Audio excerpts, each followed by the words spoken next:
On the art history, we proudly present Hollywood.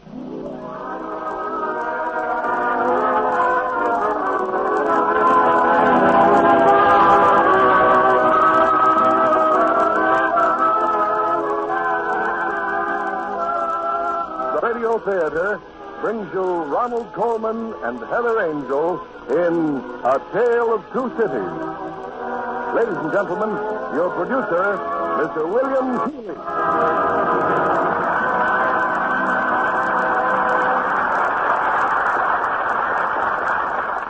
Greetings from Hollywood, ladies and gentlemen. In Paris just a few months ago, I passed daily through the Place de la Concorde, where, during the French Revolution, stood a symbol of the violence of that bitter period, the guillotine. Everywhere were Americans, experiencing, like myself, that lingering sense of great events long past, but not forgotten. Something Charles Dickens must have felt on his first visit to Paris 100 years ago. We present the immortal story it inspired, A Tale of Two Cities, starring one of the screen's outstanding actors, Ronald Colman, in one of literature's most moving and dramatic roles. A role, by the way, that he created on the screen. And with him we present the talented and lovely Heather Angel. It's time for our curtain and the first act of A Tale of Two Cities, starring Ronald Colman as Sidney Carton, with Heather Angel as Lucy Manette and Janet Scott as Madame Lafarge.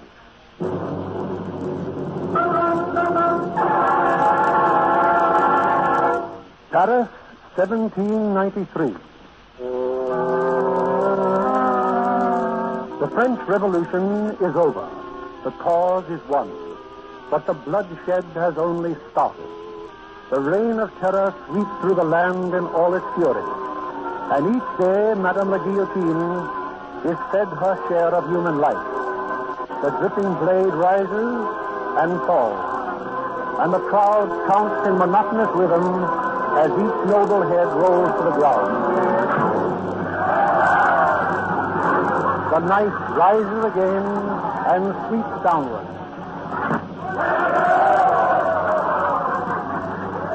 22 lives in a single day, and more to come, and more, until nightfall draws a curtain on the scene.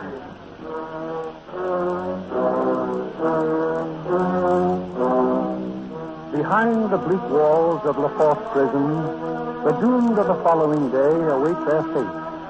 In a bare dungeon cell, a single lantern throws a ghostly glow on their faces. With a rattle of chains, the great iron door is thrown open. Everyone rise. Rise, aristocrats. In the name of the people of France, the Tribune hereby declares that you shall be put to death by the guillotine on the morning of February 2nd, 1793.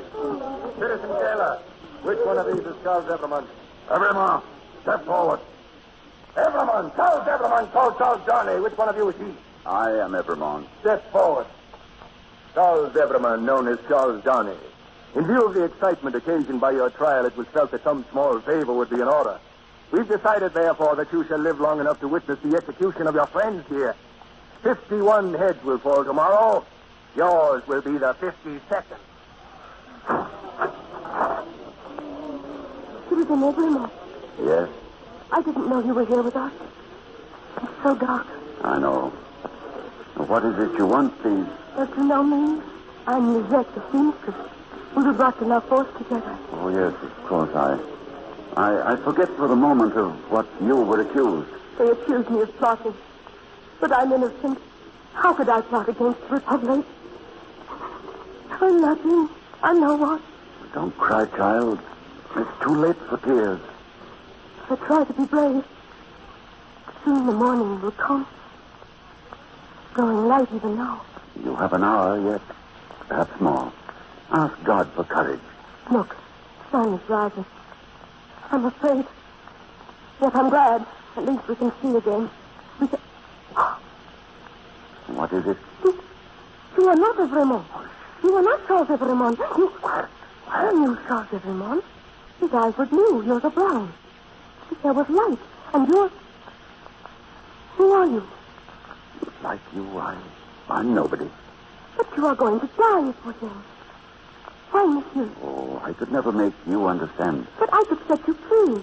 One word from me. You can't do that. You must not, please. Tell me about yourself. How can I? It would help so if you'd talk to me. Perhaps it would help you too, monsieur. There's so much to tell. It all began long ago. When? 25 years ago. 1768. Have you ever been in England? No, never. Well, there's a long hill on the Dover Road that sweeps down to the sea. It's a pleasant road on a summer day with the sun shining, but the devil's own highway at night in the winter rain. On just that sort of night in 1768, a coach tops the rise of the hill, the mail, bound east for Dover. Get up, man. Get up. Get up. Top of the hill, Tom. Better rest him for a moment. Oh. We'll be lucky if we make the boat for Calais, but Listen. Hear that? What do you say? I say a horse with a canter coming up the hill after us. I say a horse at a gallop. Oh, there. Stand or I'll fire. Who are you? What do you want? Is that the Dover mail? I want a passenger. What passenger? It's a Jarvis lorry. Keep where you are. Is there a gentleman named Jarvis Lorry in the coach? I'm Laurie. Who wants me? It's me, Mr. Lorry. Jerry. I know this messenger guard. There's nothing wrong. I hope there ain't. Hello, you. Come on to the footpace. Well, Jerry, what is it? A dispatch, sir, sent out for you from London. Be quick about reading it, sir. I don't like this. It's not very long, you see. Wait at Dover for Mademoiselle. Very good.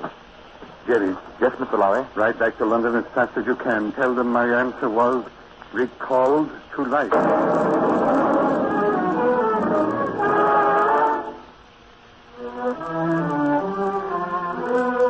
Recalled to life. That was Mr. Lorry's business that night. To recall to life a man who had been buried alive for 18 years. A prisoner of the French nobility. But the man had escaped and was now hidden by friends in the village of Saint Antoine. To that village went Mr. Lorry. To the wine shop of a certain Madame Defarge. You are Madame Defarge? I am. My name is Jarvis Lorry. I've just arrived from London. This young lady with me is Miss Lucy Manette. Good morning, mademoiselle. Please tell me, is my father here? Is he safe? Your father? There is no one here, mademoiselle. Mr. Lorry was One told moment, my child. Madame Defarge, perhaps I should have presented my credentials sooner. Recalled to life. There is a man here. A man old beyond his years. A mender of shoes. Will you come this way? My husband and I have kept him locked in a room upstairs. Did you say locked? Yes. Of his own desire? Of his own necessity. He has lived too long alone. He would be afraid that his door was left unlatched. Mr. Lorry, I'm frightened. Hush, my dear. Father. Good day, Dr. Manette. You are hard at work. Yes, I am working. You have a visitor, doctor. Show him the shoe you are making. Now, tell monsieur the maker's name. You are my name? Yes. 105 North Tower. That is all. 105 North Tower. You see, monsieur, he remembers nothing. Dr. Manette, do you remember nothing of me? Look at me. Is there no old banker, no old business rising in your mind? Think of England. A man who was your friend, Jarvis Lorry. It is no use. This is what they have done to him. Lucy, come here, my child. Now speak, call him. Speak to him as you did long ago. Father. Oh, Father. Who is this? Do you remember, Dr. Manette? I remember a little girl with long golden hair. Ages and ages ago. What was her name? Her name? She laid her head upon my shoulder when you came to me that night. Don't let them take you, Father. Hush, my child. My baby.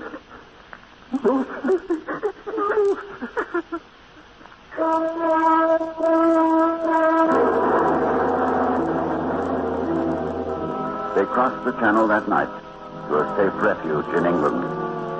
There, for 5 years, the good doctor rested until at last his memory returned, and he was well again. But now, in the English courts, a trial was in progress.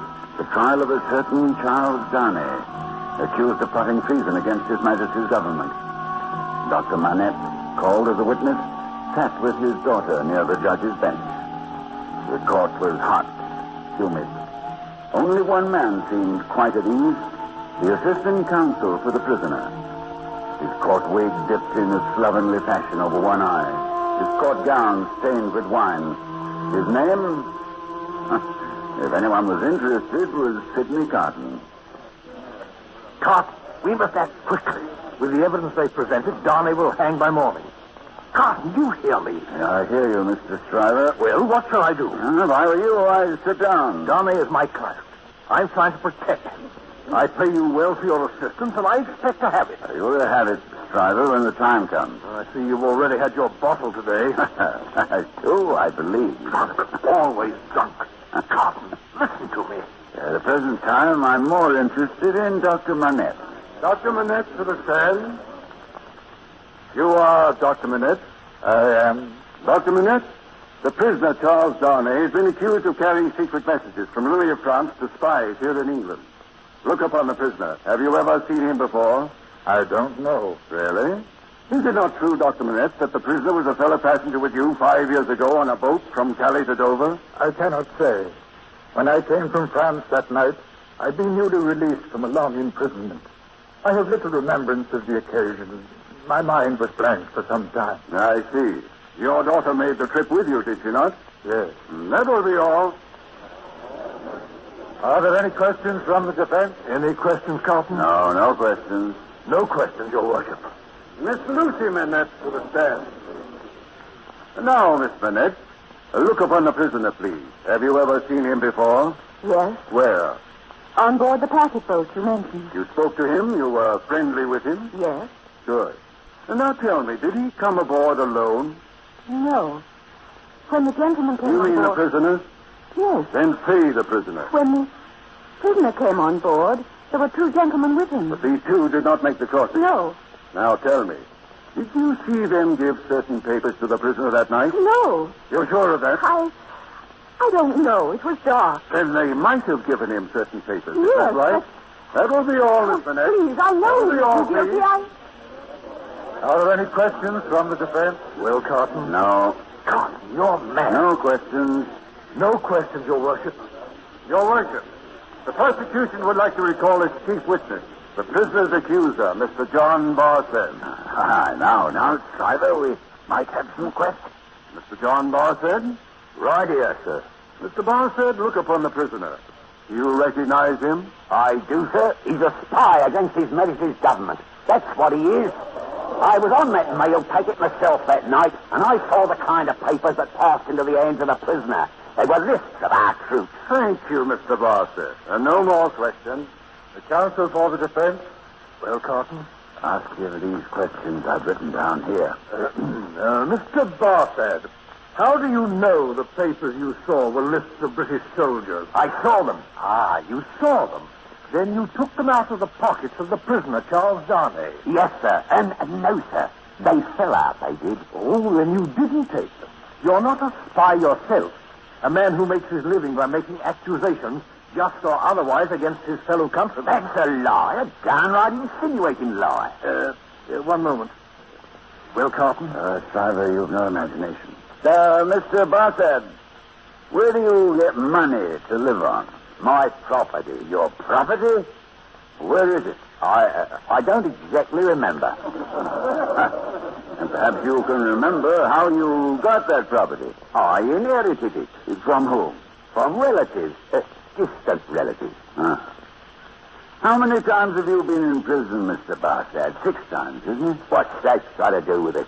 You've been kicked. For cheating at dice? Well, now... Mr. Barsad, You are positive it was the prisoner you saw that night with those lips? I am. It couldn't possibly have been someone else. No, it couldn't. Mr. Darnay, will you please face this witness? Careful. Well? Now, Mr. Bartlett, look at me. At me, the assistant counsel for the defense. You notice the resemblance between us? We're very much alike, are we not? Well, now that you mention it, you are. As a matter of fact, it could have been me who saw with those supposed lists that night. Couldn't it, Mr. Bartlett? Well, now... Couldn't it, Mr. Bartlett? All right. Yes. So, thank you. Order! Order! Are there any more questions? The jury will retire to consider its verdict.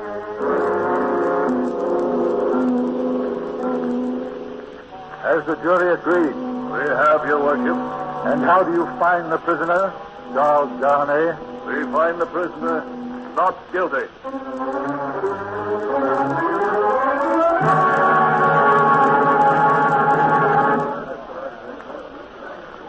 Mr. Darnay, may we congratulate you, sir? Well, thank you, Doctor. I'm happy our testimony did you no harm. Thank you, Miss Lucy. I'm sure it did nothing but good. It was Mr. Carton who really won your case.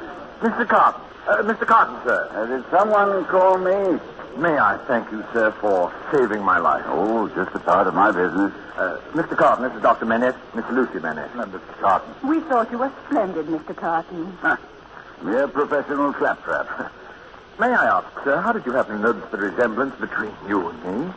Oh, it's very simple. I looked at you and admired your bearing and your character. You see, I have nothing but admiration for myself. Lucy, my dear, we must go. Goodbye, Mr. Darnay. Will you call at our house soon? Well, thank you, Miss Lucy. And Mr. Carton? Aye. Oh, thank you. Good day, then. Good day, gentlemen. Good day, Doctor. Mr. Carton, would you care to dine with me? You feel you must repay me? I could never repay you for my life, sir. No, don't you be too certain. Well, a bottle of wine or two, perhaps. My fees are very low.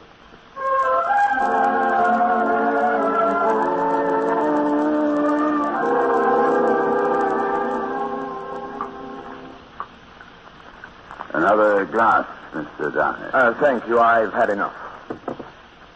Well, Mr. Darnay, how does it feel to be alive again instead of hanging by your neck? Well, I'm a little confused regarding time and place, but it's good to feel at home in the world again. Yes, it must be an immense satisfaction. As for me, the world has very little to offer except wine like this. So, you and I are not very much alike in that particular, are we? Oh, you speak very faintly, Mr. Darnay. I didn't speak at all, sir. Come, Mr. Darnay. Why don't you call a health? Give us a toast. What toast, sir? Why, it's on the tip of your tongue, man. I swear it's there. It's been there all evening. Out with it. Very well, then. To Miss Lucy Manette. Miss Manette.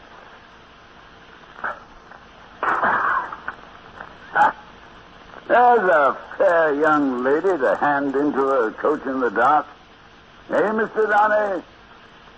There's a fair young lady to be pitied by and wept for by. How does it feel? Is it worth being tried for one's life to be the object of such sympathy and compassion? I don't take your meaning, sir. Mr. Darnay, let me ask you a question. Do you think I particularly like you? You've acted as if you do, but I don't think you do. I don't think I do either. But nevertheless, I hope there's nothing in that dislike to prevent my calling for the reckoning and parting without ill blood. Oh, nothing at all. No. Did you call the whole reckoning? If I may, sir. In that case, waiter, innkeeper, more wine. Yes, sir.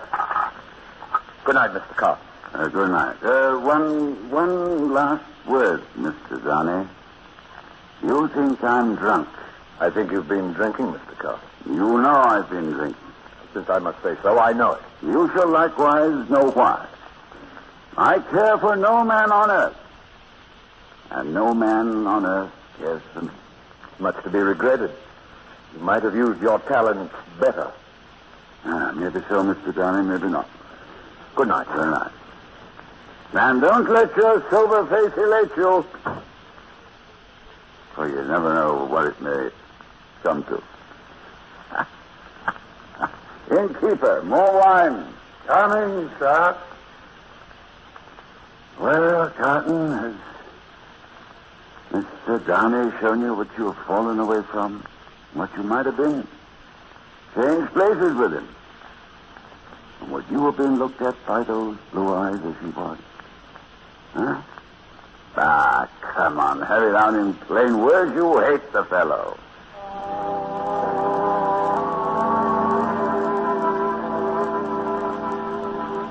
Sidney Cotton knew it was too late to change his way of life, but he took to brushing his shabby coat and combing his untidy hair.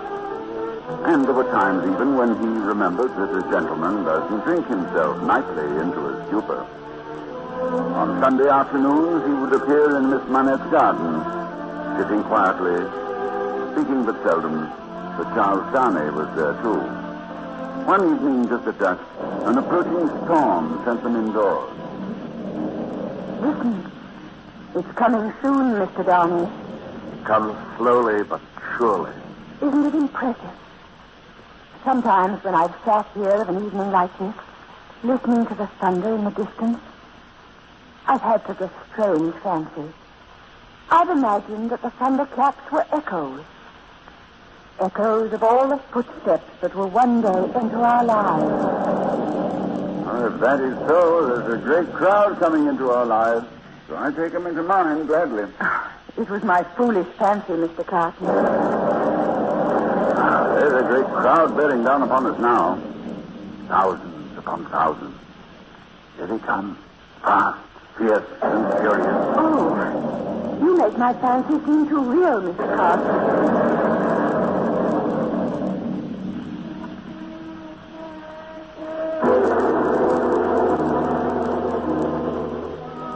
There was a great crowd coming into their lives. The numberless, overpowering crowd which one day would decide the fate of these three.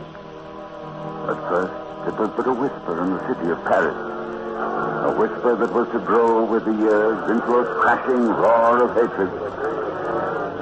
Slowly but surely, as the storm came, the crowd was coming too. Up from the cellars of Paris, up from the bare fields of a starving peasantry, the crowd was coming, chanting its hate, screaming for blood. The people of France, in all their might, rising in revolution.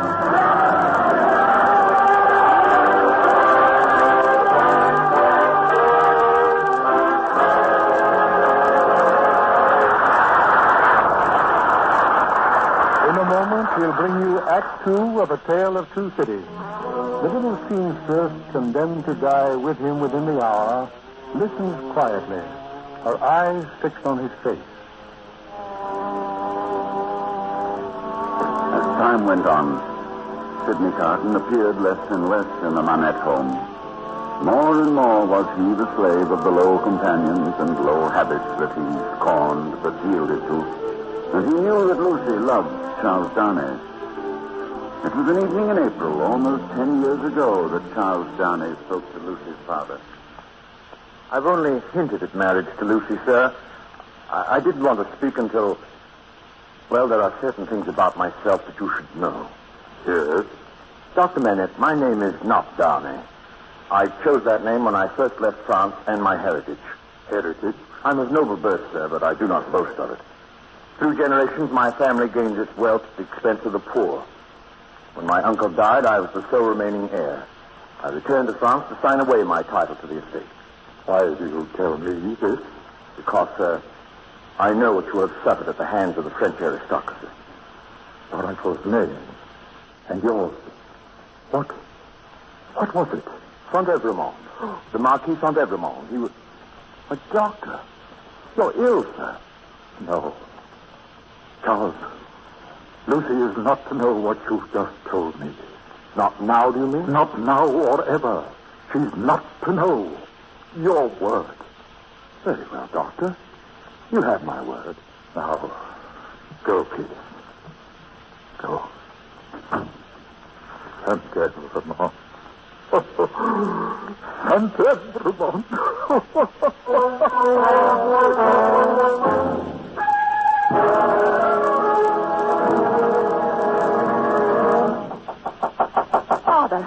Father, let me in. Father, it's Lucy. Let me in, please. Lucy, what is it? What's the trouble? I got your message. Is there anything wrong? It's Father. He's been locked in his room all day. I'm so afraid. Dr. Manette. Open the door, Dr. Manette. I found a key in the storeroom. Give it to me, will you? And take Miss Lucy downstairs. Yes, sir. Come, my dear. Come, my lady bird.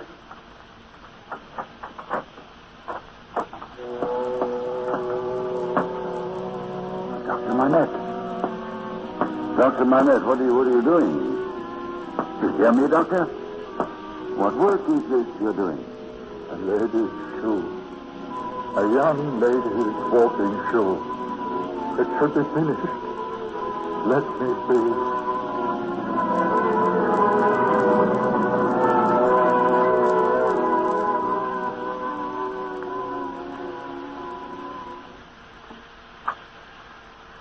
Sidney, is he all right? Yes, he's all right. Dr. Jemison is with him. You've been very kind to stay so long. I tried to reach Charles, but he wasn't at home. I was so worried. There's nothing to worry about now. A few days and he'll be well again. What could have caused it? After all these years, to go back to that? What happened to him? How can we know? A shock, perhaps. Some sudden jolt of memory. A man's mind can play queer tricks. Miss Lucy, I brought you a cup of chocolate. Thank you, Miss Cross. And the doctor says everything will be all right. You're not to worry. Thank you. Well, Sidney, you're not leaving. Oh, it's growing late. No, not for me, of course, but I doubt if you see the dawn very often. I don't. But I can welcome it today. A few hours ago, everything was so black and fearsome. And now, all my troubles are past. All my hopes reborn. It's always that way, isn't it? There are some hopes a man may have which remain in the shadows forever. Do you have such hopes, Sidney? No. I'm like one who died young. Sidney, you have come often to the house in the past few months, and yet we know very little about you, except that you're our friend. Is there nothing I can do to help, Sidney? I could never hope to repay what you've already done. May I tell you something? Will you hear me without shrinking from me? What is it? You have been the last dream of my soul. Seeing you here in your home has stirred old shadows that I thought had died out of me. I've heard whispers from old voices impelling me upward that I thought were silent forever. I've had unformed ideas of striving afresh, fighting out the abandoned fight. But a dream. All a dream, but I wish you to know that you inspired it. Sidney, will nothing of it remain? Perhaps. The dream might linger on after the dreamer awakes. But will you hold me in your mind as sincere in this one thing? I would embrace any sacrifice for you or for those dear to you. Think now and then that there's a man who would give his life to keep a life you love beside you.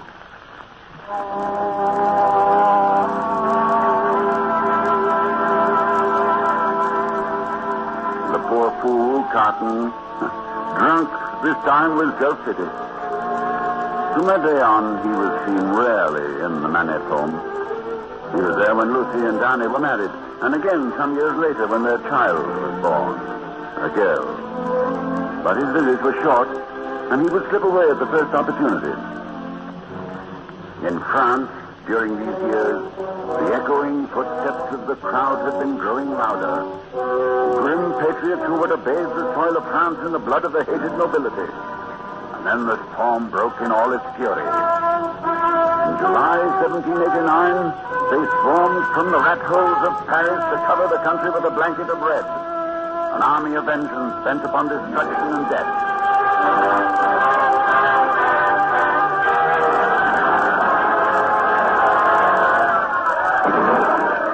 The Bastille has fallen! The Bastille is ours! On, citizens! On! How can you sit and look so calmly on this day? Our victory will come only when every noble head has rolled from every noble shoulder. And in this meeting I have inscribed their names, the names of those who have starved us, killed us. And for every stick another head shall roll. For every stick we shall be avenged.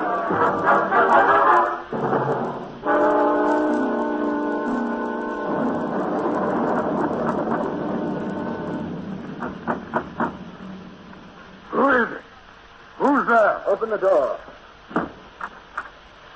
What do you want at this hour? I'm looking for Mr. Sidney Carton. The inn is not open.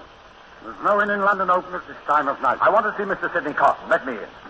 Now, where is he? He's in there. Carton. Carton, wake up. Wake up. Who is it? Oh, Darnay. Oh. Mr. Darnay. Welcome, Mr. Darnay. You have some wine? I have no time for that. Listen to me. I'm leaving for Paris within the hour. For Paris? There is some business there that I must attend to at once. Paris? Oh, very warm this time of the year. If I were your lawyer, I should advise against the journey. How much do you know of me? This is excellent wine, Mr. Darnay. French wine. From the cellars of the aristocrats who fled the country. There'll be few of these bottles left now. It's being poured into the streets. Along with the blood of the nobles who once drank it. Must you go to Paris, Mr. Darnay? I see there is little I have to explain to you. But I received a letter this morning from a man who was once my servant. They have threatened to send him to the guillotine unless he can explain why he's in possession of certain property. That's why I must go to save his life. What of your own life? Oh, I'll be in no danger. I've renounced my inheritance. It's easily proved. Why do you come to me? There's no one else I can turn to. I don't know how long I shall be gone. I should like to feel that there is someone here in London who is watching over my family. Why? You trust me? You watch over your child, your wife? Yes. I know that you love her. When did you say you must leave? Tonight, now. Well, have no fear about your family. They'll be safe. Thank you, Carton. Good night. Good night. Godspeed. Mr. Carton, more wine, sir? No. No, take it away.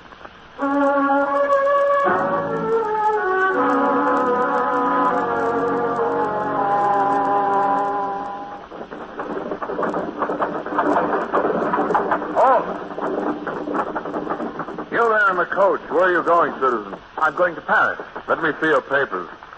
If you will hurry, please, citizen. I must be in Paris within the hour. What is your name, citizen? Charles Darnay. Darnay, also known as Evremond. Yes, but... You are consigned, Evremond, to the prison of La Force.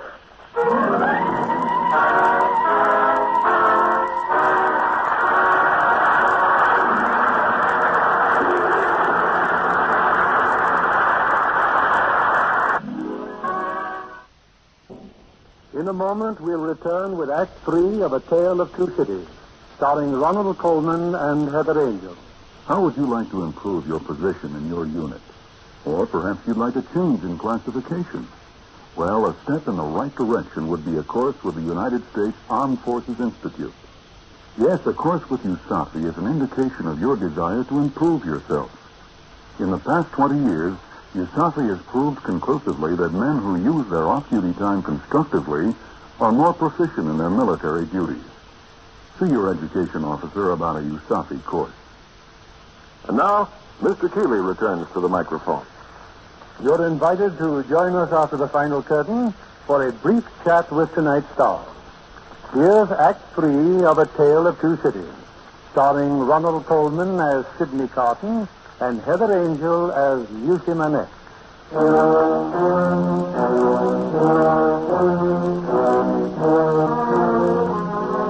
The sun rises slowly over the roofs of Paris, and the long shadow of the guillotine falls against the walls of La Force prison.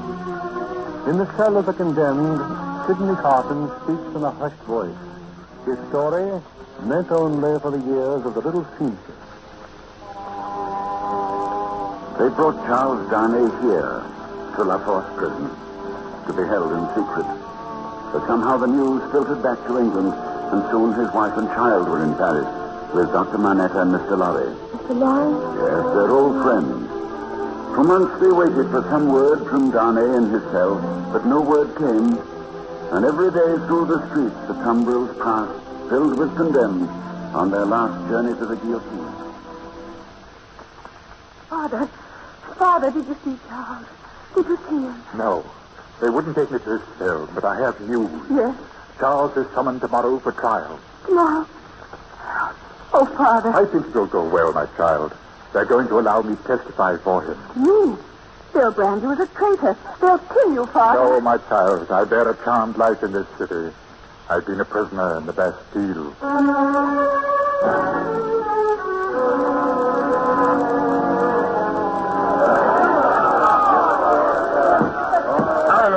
Silence! Dr. Manette, is this tribunal to understand that you endorsed the accused, the prisoner, Charles Evremond? That is so. He is of noble blood. He is a traitor. He is no traitor. I will swear to it. Dr. Manette, we know your life, the cause you fought for. You are one of us. Yes, and as one of you I speak. The accused Charles Evremond was my first friend when I was released from the Bastille. The accused Charles Evremond is my daughter's husband. In all these years, he has had no part in the tyranny against which we fought. He's renounced his share of the estate and returned it to the people. Charles Evremond is no enemy of the revolution. I give you my word. He is innocent. Free the prisoner. If the doctor of Boles says he is innocent, free him! Is the jury ready to declare itself? We are. How say you then? Let the prisoner be free. What I say? The prisoner cannot be free. Citizeness Default. I say the prisoner still stands accused. By whom, Citizeness? By three voices. By my husband, Ernest Defarge. By myself. And the third? By the doctor of Boles, Dr. Alexander Manette. I protest. I protest to you, Citizeness. Hear me, all you. Dr. Manette, you have said Charles Evremond was your first friend. I was your first friend. It was to my wine shop you were brought, where you made shoes under my care. You knew yourself then only as a number. 105 North Tower, the cell in which you had been confined. Is that not true? If you say it is, I must believe it. I can't remember. But I remembered, and I resolved one day to examine that cell. And on the day the Bastille fell, I went to 105 North Tower. Hear me, citizens! In that cell, hidden in the stonework of the wall, I found a paper. A paper written by Dr. Manette in the year 1767, before the doctor loneliness had driven him mad. It is that paper I hold in my hand now. It describes in the doctor's words how he was called one night to attend a peasant girl, dying in a miserable bed of rags. A girl and her unborn child. In the stable, her brother with a wound in his chest was to breathe his last before the morning. And why? Because those two creatures had protested against the noble family who held them in bondage, had protested against the murder of the girl's father and her husband, killed by those same noble hands. The doctor buried the girl and her brother the following day, but he had seen too much and heard too much from the lips of that dying girl. That night the doctor was thrown into the Bastille. the noble family had silenced him forever. And the name of that family, the name of those murderers, Saint Everyman! Yes, Saint Everyman! And now hear this. Listen to the words of Dr. Alexander Manette himself. The words he wrote. I, Alexander Manette, prisoner of the Bastille, having thus set forth the causes for my imprisonment, to denounce the Marquis Saint Everyman and his descendants against the time when these crimes shall be answered for. I denounce them to heaven and earth. No, stop. You asked me to stop. Listen to me. I have long had the crimes of the Everyman family knitted in my registers. Ask my husband, is that so? It is so. On the great day when the Bastille fell, I brought this paper home, and we read it together. My husband and I. Asked him, is that so? It is so. Then I told him I had a secret to communicate to him. I struck this bosom with these two hands as I strike it now, and I said, Defarge, I was brought up among the fishermen of the seashore, and that peasant family so injured by the Everymans is my family. That sister of the mortally wounded boy was my sister. That husband was my sister's husband. That unborn child was their child. That brother was my brother. Those dead are my dead. And that summons to answer those things descends to me. Ask him, is that so? It is so. Then tell wind and fire to stop. But don't tell me. What say you now, citizens? Does this Everyman go free?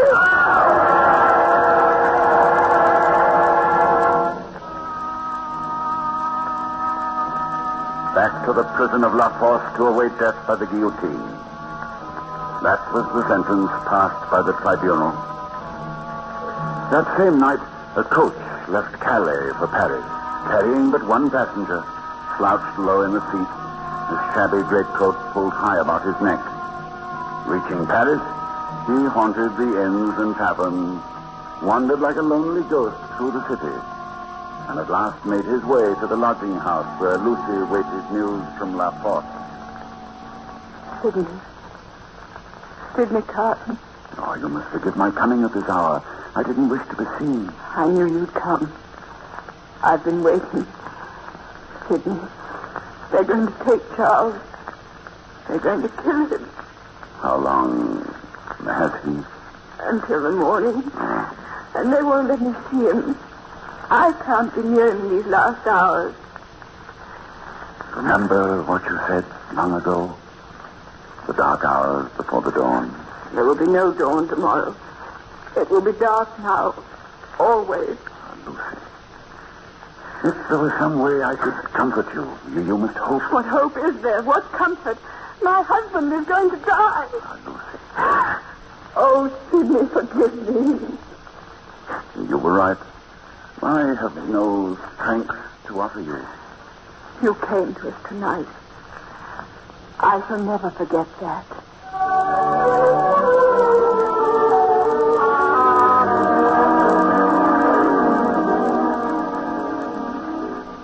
I tell you, it is useless to speak to Dr. Manette. He is in no condition to see you now. Mr. Lorry, if you'll forgive me. There is nothing you can do here, Mr. Carton. Nothing. Mr. Lorry, you're a man of business, aren't you? I am? Well, I'm here on business. Really, sir? Oh, I know your opinion of me, Mr. Lorry, but a drinking man may learn things around the town. If he can listen at the same time. I have learnt that Dr. Manette is in great danger. He and Lucy must leave Paris tonight. Leave Paris? And they must take the child with them. But why? The revenge of Madame Defarge does not stop with Charles. The accusation is against the Marquis Saint Evermond and all his race. Lucy, her child. Now, may I see Dr. Manette? It would do no good, sir. He has gone back to his work. His work? He would not know what you are saying, Mr. Cotton. Mr. Lorry, you have a pass that will let you through to Calais. Will it serve for Dr. Manette and Lucy? Yes, for as many as are with me. Then you will use it tonight. You will arrange for a coach to meet you all here at midnight. The coach will take you to the side gate of La Force prison. You understand? The prison? Yes. There you will be joined by another person who will make the trip with you to England. But you must not stop to ask questions. You will proceed at once to the gates of Paris and on to Calais as fast as the coach can take you. But this other person, who will it be? Who? Mr. Sedmika. I don't understand. Oh, I may be in poor condition for travel. I usually am at that hour. But as soon as I am in the coach, drive on. But you, at the gate of La Force, will you be within the prison tonight? Yes. Yes, I'm going to see Charles. A certain Mr. Bassett, English spy, is a turnkey in the prison. He'll open the doors for me. I don't understand all this, sir, but you give me hope. And you will save them all, Mr. Lorry. Not only I, sir. I shall have a young and ardent man at my side. Yes, with the help of heaven you shall. Tell me, Mr. Lorry, yours is a long life to look back on? I'm in my 78th year, sir. You've been useful all your life. Trusted, respected. There are many in this world who'd miss you. A solitary old bachelor? No, there's nobody too weak for me. Wouldn't she weep for you? Lucy? Yes, thank God. I didn't quite mean what I said. It is a thing to thank God for, isn't it? Surely. Mr. Lorry, if you had to say with truth tonight, I have gained the love of no human creature. I have done nothing good nor serviceable to be remembered by. Your 78 years would be 78 heavy curses, would they not? I think they would be. But you are not old, Carson. No. I'm not old. But the road I took was never the way to age. Well, good night, Mr. Lorry.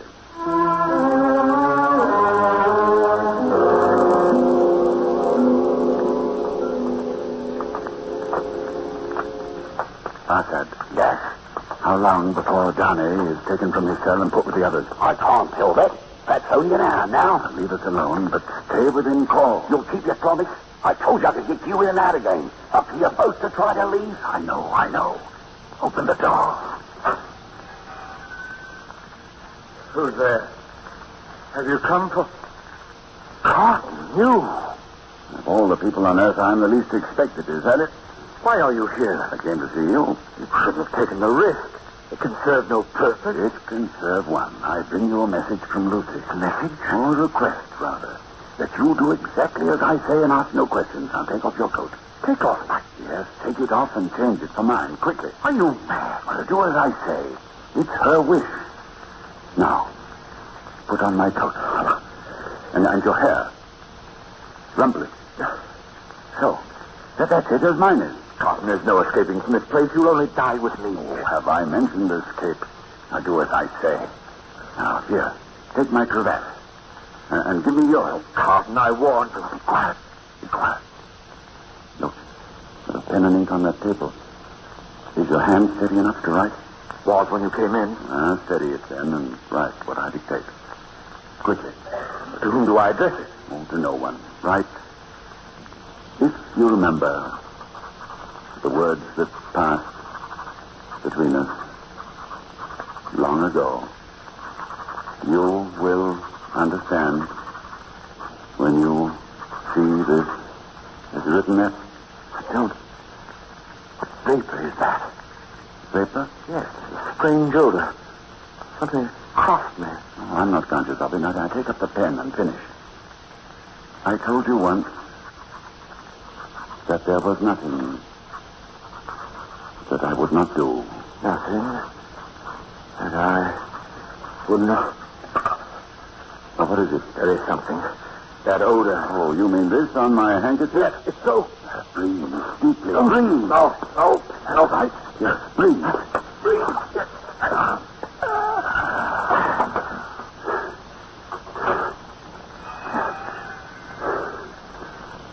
You, down there. Barker, are you finished? Are you ready to... What's this? What's the matter with him? There's nothing. He's unconscious. Carry him out to the gate. But you changed clothes. Listen to me. Listen. Sidney Carton fainted from the shock of parting with an old friend. Now, if you'll find a coach at the side gate, put him into it. Tell them to drive as fast as they can to Calais. No, wait. Wait, I'll finish this note. If you remember the words that passed between us, you will understand. I told you once there was nothing I would not do to keep a life you love beside you. God bless you for your sweet compassion. And here, take this note. And hurry, hurry.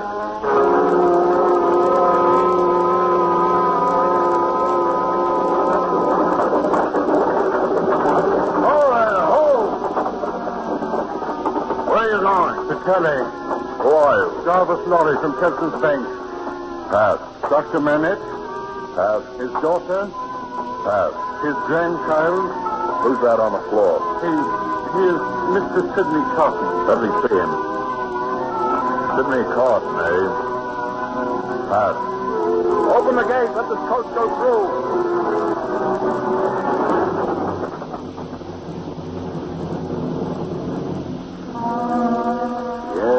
On their way now. Perhaps by this time they've reached Calais, are bound for England and home. You are Sidney Carton. Yes. You're dying for him, for Valerie. And for someone else. Mr. Clark, your carriage is awaiting. 6 tumbrels will carry the day's wine to Madame la Guillotine. Guard, take them out. You, Evermont, it will be as I promised for you. You shall wait for the last tumbrel. Your head shall be the 52nd today. I'm ready. Move along there. Move along. Mr. Carton, may I go with you? Keep your eyes on me, child. Mind nothing else. I mind nothing while I hold your hand.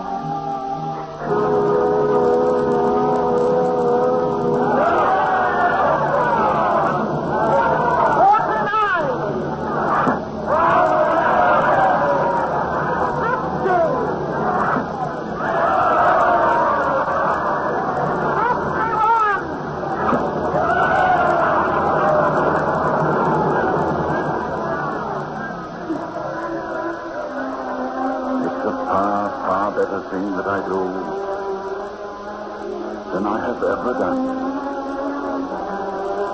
It's a far, far better rest that I go to than I have ever known.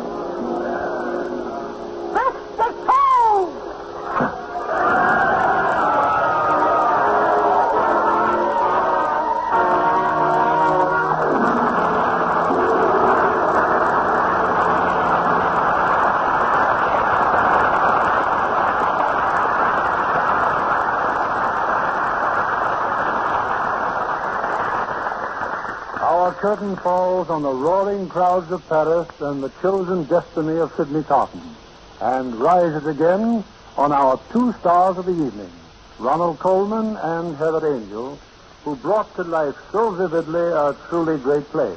Well, Bill, you not only gave me one of my favorite actresses as leading lady, but I'd like also to say thank you to Janet Scott for a wonderful Madame Defarge, and thanks, too, to a magnificent supporting cast. One of the biggest casts you ever had on, isn't it, Mr. Keeley? One of the biggest and best, but no more than the play deserves. Good night. Good night. Good night. Charles Dickens would be proud of both of you.